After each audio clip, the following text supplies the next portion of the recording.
Hujan deras mengguyur Jakarta malam itu, membuat jalanan licin dan penuh genangan air. Aku, Nadia, berlari sekuat tenaga mengejar bus terakhir, tapi tubuhku tiba-tiba ambruk di trotoar, pandangan gelap dan dunia berputar. Saat sadar, wajah Rina, rial terbesarku di kantor, muncul di atasku, tangannya memegang erat bahuku sambil berteriak memanggil bantuan. Aku membuka mata perlahan, cahaya neon toko-toko di sekitar Tamrin menyilaukan. Rina duduk di sampingku, wajahnya pucat tapi tegas. Nadia, kamu gila. Kerja lembur sampai pingsan begini, katanya dengan nada marah yang anehnya penuh kepedulian. Aku mencoba bangun, tapi kepalaku pusing berat. Kenapa dia? Rina, wanita yang selalu bersaing denganku untuk promosi, yang sering menyindir presentasiku di rapat, sekarang justru membantuku. Aku ingat persis bagaimana kami bertemu pertama kali di perusahaan multinasional ini, 2 tahun lalu. Aku dari keluarga sederhana di Bogor, berjuang keras untuk naik jabatan, sementara Rina, anak konglomerat dari Surabaya, seolah punya segalanya dengan mudah. Kami seperti dua alpha yang tak pernah akur, selalu berebut proyek terbaik. Malam itu, Rina membawaku ke rumah sakit terdekat. Dokter bilang aku kelelahan akut, dehidrasi, dan tekanan darah rendah karena pola kerja gila-gilaan. Kamu harus istirahat, Mbak, kata dokter. Rina mengangguk, seolah dia penanggung jawabku. Saat aku protes, dia hanya bilang, diam dulu. Aku antar kamu pulang. Di taksi menuju apartemenku di Kemang, suasana hening. Aku curi pandang ke wajahnya, rambut hitam panjangnya basah oleh hujan, mata coklatnya yang biasa dingin sekarang lembut. Kenapa hatiku berdegup aneh? Ini pasti karena lemah. Sesampai di apartemen, Rina tak mau pergi. Dia memaksa masuk, membuatkan teh hangat, dan duduk di sofa sambil mengawasiku. Kenapa kamu begini, Nadia? Kamu tahu kita rial, tapi aku nggak mau lihat kamu hancur sendiri, katanya. Aku tertawa sinis. Rial. Kamu yang selalu sabotase ideku di depan bos. Dia menggeleng. Bukan sabotase, itu kompetisi sehat. Tapi malam ini, aku lihat kamu ambruk, rasanya seperti lihat diri sendiri. Ternyata, Rina punya cerita mirip, ayahnya menuntut kesempurnaan, ibunya sibuk dengan bisnis keluarga, membuatnya selalu tegar di luar tapi rapuh di dalam. Kami ngobrol sampai larut, pertama kalinya tanpa permusuhan. Saat dia pergi, aku merasa ada yang berubah. Kenapa tatapannya begitu hangat? Keesokan harinya di kantor, semuanya terasa berbeda. Bos memuji presentasi terbaru Rina, dan biasanya aku iri, tapi kali ini aku diam saja. Saat istirahat, Rina mendekatiku di pantry. Gimana kondisimu? Tanyanya pelan. Aku mengangguk, tapi hati bergejolak. Kenapa aku tiba-tiba sadar betapa cantiknya dia? Bibir tipisnya yang selalu tegas, tangan halus yang kemarin memegangku. Ini gila, Nadia, kamu striked. Tapi malam itu, mimpi tentang Rina datang, membuatku gelisah. Aku ingat kata-kata ayahku dulu, jangan pernah menyimpang, nak. Keluarga kita taat agama. Apakah ini penyimpangan? Hari-hari berikutnya, persaingan kami berlanjut, tapi ada lapisan baru. Rina sering kirim pesan menanyakan kesehatan, mengajak makan siang untuk diskusi proyek. Aku tolak mentah-mentah awalnya, tapi lama-lama terbiasa. Suatu siang di kai dekat kantor, kami berdebat sengit tentang strategi marketing. Kamu terlalu konservatif, Nadia, katanya. Dan kamu terlalu berani, bisa rugikan perusahaan, balasku. Tapi di akhir debat, kami tertawa bersama. Saat tangannya menyentuh lenganku secara tak sengaja, listrik seperti mengalir. Aku tarik tangan cepat, wajah memerah. Rina perhatikan itu, matanya bertanya tapi tak berkata apa-apa. Malam itu aku telepon sahabatku, Lina. Lin, aku bingung. Rina. Dia beda sekarang. Lina tertawa. Mungkin kalian cocok jadi teman. Jangan overthink. Tapi aku tahu ini lebih dari teman. Di Indonesia, topik seperti ini tabu. Keluargaku di Bogor, ayah ibu yang religius, pasti tak terima jika aku. Apa? Lesbian. Kata itu bahkan tak pernah terpikir sebelumnya. Tapi Rina, dengan senyumnya yang jarang tapi tulus, membuatku ragu. Akhir pekan, Rina ajak aku ke mall di Senayan. Bukan kencan, cuma racing, katanya. Aku setuju, penasaran. Di sana kami belanja, makan, dan ngobrol panjang. Dia cerita tentang tekanan keluarga, ayahnya ingin dia nikah dengan anak mitra bisnis. Aku nggak mau, Nad. Aku suka perempuan. Kata-katanya seperti bom. Aku terdiam, hati berdegup kencang. Kamu lesbian? Tanyaku pelan. Dia mengangguk, mata penuh ketakutan. Jangan bilang siapa-siapa. Di sini, masyarakat nggak nerima. Aku mengerti, tapi kenapa hatiku sakit? Apakah aku cemburu? Pulang dari mall, aku tak bisa tidur. Gambar Rina tersenyum menghantuiku. Ini salah, Nadia. Tapi kenapa terasa benar? Besoknya di kantor, aku hindari dia. Rina perhatikan, tapi tak tanya. Persaingan kami makin ketat, proyek besar mendekat. Bos bilang hanya satu yang promosi. Aku putuskan fokus kerja, tapi pikiran selalu ke Rina. Suatu hari, dia kirim email, kita perlu bicara. Aku abaikan. Tapi di dalam, konflik batin membara. Apakah ini awal dari sesuatu yang berbahaya? Proyek besar itu datang, kampanye digital untuk klien internasional. Bos bagi tugas, aku dan Rina jadi tim, tapi tetap bersaing untuk lead. Kerja sama, tapi tunjukkan siapa terbaik, kata bos. Aku gelisah, tapi setuju. Pertemuan pertama di ruang rapat, Rina datang dengan ide brilian. Kita pakai influencer lokal yang produk untuk diversity, usulnya. Aku kaget. Terlalu riski di Indonesia, Rin. Masyarakat konservatif. Dia tersenyum tipis. Justru itu tantangannya. Kita ubah pandangan. Debat kami panas, tapi akhirnya kompromi. Saat rapat selesai, Rina pegang tanganku. Terima kasih udah dengerin. Sentuhannya lagi membuatku panik. Aku tarik tangan, berlari ke toilet, dan menangis diam-diam kenapa aku begini. Malam itu aku pulang ke Bogor, kunjungi orang tua. Ibu masak rendang aurit, ayah cerita tentang tetangga yang menyimpang dan diusir keluarga. Jangan sampai anak kita begitu, Bu, katanya. Aku tersenyum paksa, tapi hati hancur. Apakah aku menyimpang? Rina telepon malam itu. Nad, kamu oke? Aku bohong, ya. Tapi suaraku gemetar. Dia curiga, tapi tak paksa. Besoknya, aku kembali ke Jakarta dengan beban berat. Di kantor, persaingan memanas. Rina presentasi ideku sebagai miliknya di rapat kecil. Aku marah besar. Kamu curang, Rin, bentakku di pantry. Dia terkejut. Bukan, Nad. Aku tambahin kreditmu. Tapi aku tak percaya, ini pengkhianatan. Aku lapor ke bos secara diam-diam, membuat Rina dimarahi. Saat dia tahu, matanya penuh kecewaan. Kenapa kamu begini, Nad? Aku pikir kita teman.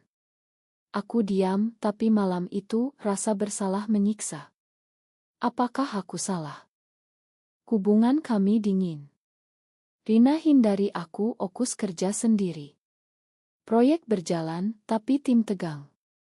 Suatu hari, klien datang, rapat besar. Aku presentasi, tapi gugup karena lihat Rina di sudut ruangan, wajahnya sedih. Presentasiku berantakan, klien komplain. Bos marah, Nadia, kamu kecewakan tim. Rina selamatkan situasi dengan ide cadangannya. Setelah rapat, dia dekati aku. Kenapa, Nad? Kamu gak seperti biasa. Aku menangis karena kamu. Karena perasaanku. Kata-kata itu keluar tanpa sengaja. Rina terdiam, lalu peluk aku pelan. Aku juga, Nad. Dari awal. Pelukan itu seperti pelepasan. Kami bicara di kai setelah kerja. Rina cerita masa lalunya, pernah pacaran diam-diam dengan teman kuliah, tapi keluarga tahu dan paksa putus. Aku trauma, Nad. Tapi denganmu berbeda. Aku akui perasaanku, tapi takut. Keluargaku nggak akan nerima, Rin. Masyarakat juga. Dia mengangguk. Kita hadapi bersama. Malam itu kami ciuman pertama, lembut dan penuh emosi. Bukan nasu, tapi koneksi jiwa. Tapi besoknya, rasa bersalah datang. Apakah ini dosa? Kami mulai hubungan rahasia. Ketemu diam-diam di apartemen Rina di Sudirman. Ngobrol panjang tentang mimpi ketakutan. Tapi tekanan meningkat. Ayah Rina telepon, desak nikah. Kamu harus taat, Rin. Jangan bikin malu keluarga. Rina menangis di pelukanku. Aku punya masalah sendiri, adikku curiga, tanya kenapa aku sering lembur. Kak, kamu pacaran ya? Aku bohong. Tapi bohong itu menyiksa. Suatu hari, di kantor, gosip mulai. Rekan kerja lihat kami sering bersama. Hati-hati, jangan sampai dianggap aneh, kata satu teman. Aku panik, mulai jaga jarak. Rina sakit hati. Kenapa, Nad? Takut. Debat kami sengit. Ya, aku takut. Ini Indonesia, Rin. Bisa diusir keluarga, dipecat. Dia marah, jadi kamu pilih aman daripada kita. Aku diam, tapi pilihan itu salah. Malam itu, Rina kirim pesan, mungkin kita berhenti. Hati aku hancur. Tapi proyek memaksa kami bersama. Perjalanan bisnis ke Bali untuk meeting klien. Di hotel, kamar bersebelahan. Malam pertama aku ketuk pintunya, minta maaf. Kami bicara, menangis, dan akhirnya akui bahwa kami tak bisa pisah. Kita lawan, Nad, kata Rina. Tapi di Bali, seorang rekan lihat kami bergandengan di pantai. Gosip menyebar cepat. Kembali ke Jakarta, bos panggil kami. Ada rumor buruk.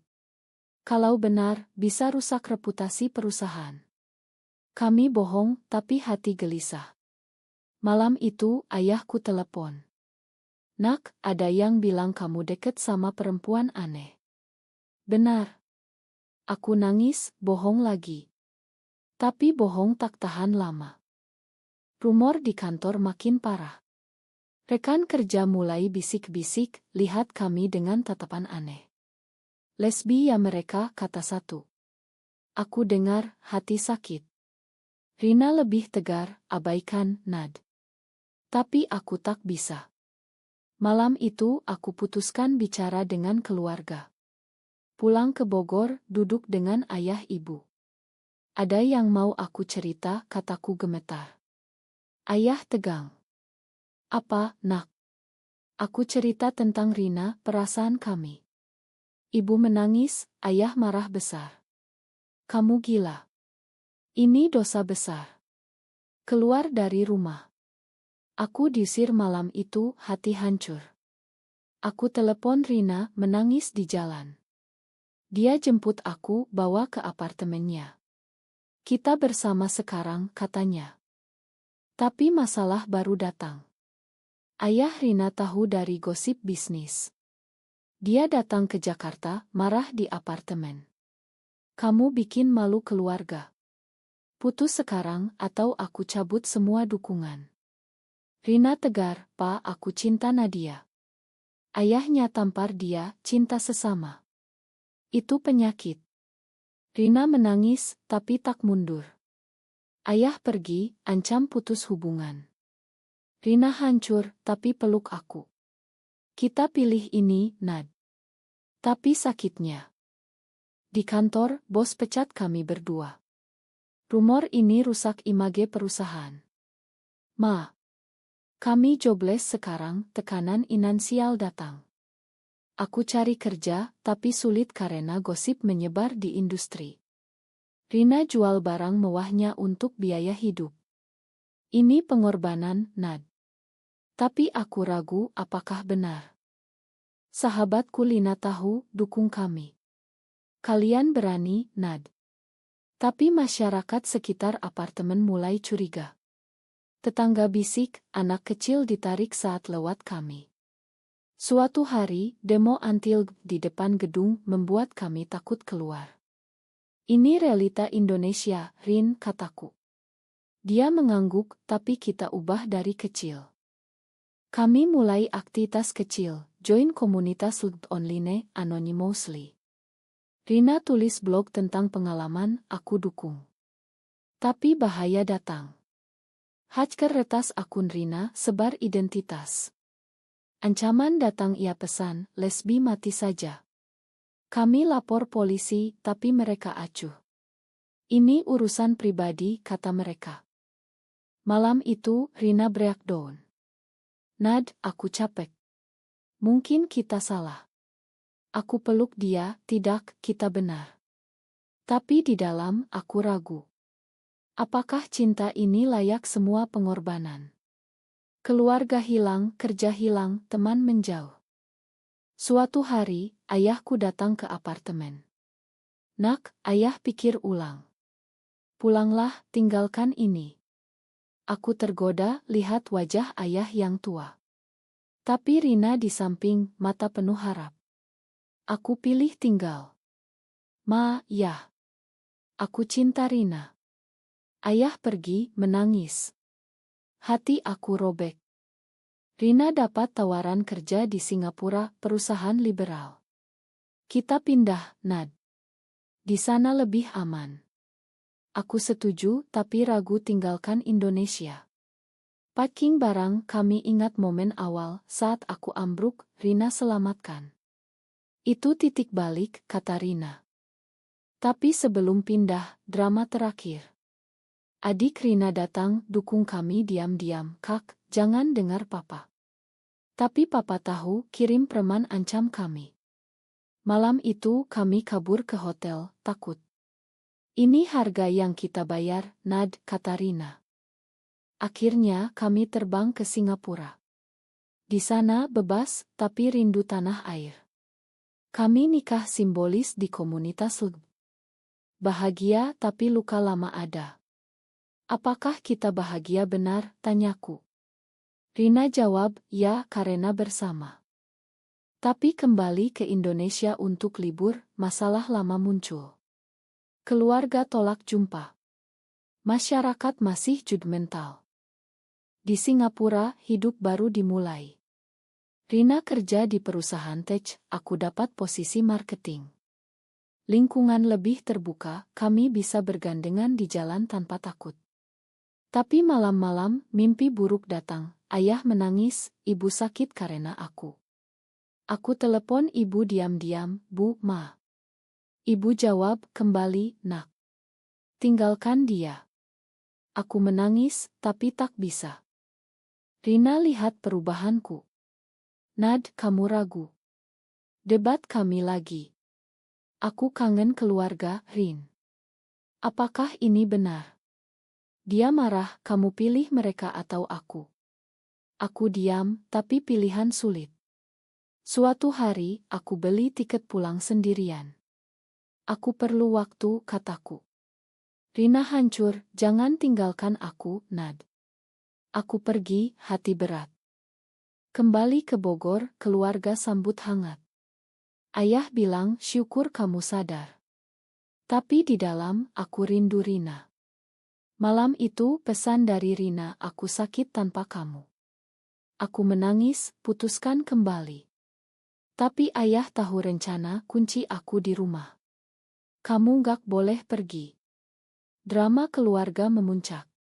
Ibu sakit jantung karena stres, masuk res. Aku salahkan diri, ini gara-gara aku. Dirs, ibu pegang tanganku. Nak, ibu mau kamu bahagia. Tapi ini salah di mata Tuhan. Aku bingung, mau mana? Telepon dari Rina, Nad, aku datang. Dia terbang ke Indonesia, datang kers. Ayah marah, usir dia. Tapi Rina tegar, saya cinta Nadia, Pak. Inginkan kami. Ayah tampar lagi, pergi. Rina pergi, tapi kirim pesan, aku tunggu di Jakarta. Aku kabur dari Rs, temui Rina. Kami peluk, menangis. Kita lawan lagi, kataku. Tapi ibu makin sakit, dokter bilang stres penyebab. Aku putuskan tinggal di Bogor, putus dengan Rina. Ma, Rin. Keluarga lebih penting. Rina hancur, kamu khianati kita. Dia pergi, blokir aku. Hidup tanpa Rina kosong. Kerja baru di Jakarta, tapi hati mati. Teman lama hubungi, Rina pindah ke Australia, kawin dengan perempuan lain. Hati aku robek. Apakah pilihanku salah? Tahun berlalu, aku nikah dengan pria pilihan ayah, tapi tak bahagia. Suami baik, tapi tak ada api. Malam-malam, ingat Rina. Suatu hari, aku lihat berita, Rina aktif sukses di luar. Aku bangga, tapi sedih. Akhirnya, aku cerai, kembali sendiri. Telepon Rina, Ma, Rin. Dia jawab dingin, sudah terlambat. Tapi kami bicara panjang, Mamaan. Mungkin kita tak ditakdirkan, katanya. Tapi takdir bilang lain. Rina kembali ke Indonesia untuk seminar. Kami jumpa, api lama menyala. Nad, aku masih cinta. Kami mulai lagi, tapi hati-hati. Hubungan baru ini lebih matang. Kami tinggal di Jakarta, kerja relance, hindari gosip. Keluarga mulai nerima pelan-pelan. Ayah Rina hubungi, aku pikir ulang. Ibu aku kunjungi sering, cerita tentang kebahagiaan. Bu, ini aku yang sebenarnya. Ibu peluk, asal kamu bahagia. Tapi masyarakat masih tantangan. Demo anti-LGBT lagi membuat kami takut. Tapi kami join gerakan, dukung hak. Rina pidato di acara underground, cinta tak kenal gender. Aku bangga. Suatu hari, pengkhianatan datang. Teman lama sebar oto kami, gosip viral. Kerja hilang lagi. Tapi kali ini kami lebih kuat. Kita pindah ke Bali, mulai usaha sendiri, kata Rina. Kami lakukan, buka Kaira Mahal. Di Bali, hidup tenang. Tamu datang, cerita mirip kami. Kami bantu, jadi panutan. Tapi luka lama ada. Malam itu, Rina tanya, Nad, apakah semua pengorbanan ini layak? Aku jawab, ya, karena kamu. Cerita kami jadi inspirasi. Rina tulis buku, aku edit. Terbit, kontroversial tapi banyak dukung. Keluarga akhirnya datang ke Bali, Reni emosional. Ayah aku bilang, Ma, nak. Aku salah. Tapi ending tak sempurna.